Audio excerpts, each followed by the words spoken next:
Hello, my name is Matt Abbott. I am a poet and educator.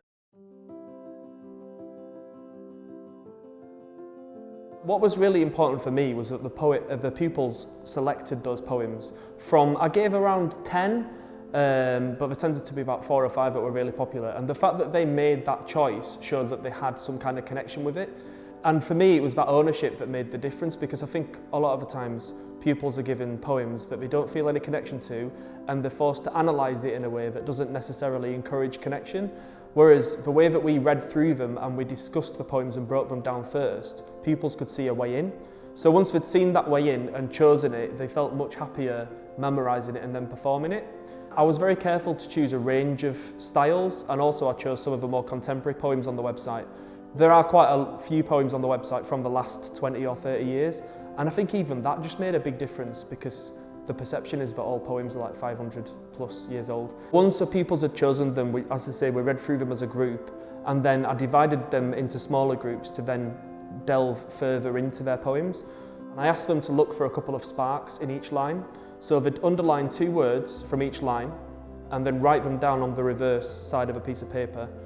And then I asked them to associate a sense with each of those words. So is there something you can smell? Is there a colour? Is there a sound? First of all, to make that line much more vivid. And then I asked them to read through it again and see if they could identify a physical movement from each line.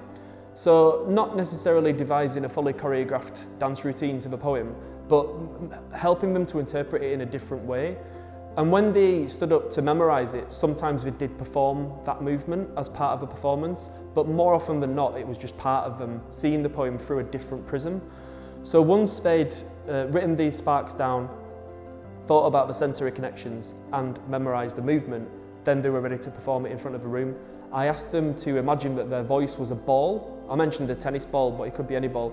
And they were imagining that they were throwing their voice to the back of a room.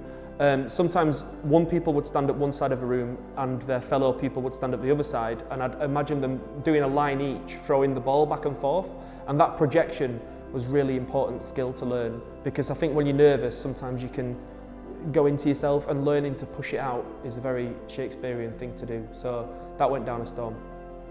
So I hope that you enjoy this activity and your pupils get right into it. You can check out Poetry by Heart and the Poetry Society website for ways to get involved, and I hope you enjoy connecting with poetry in a different way.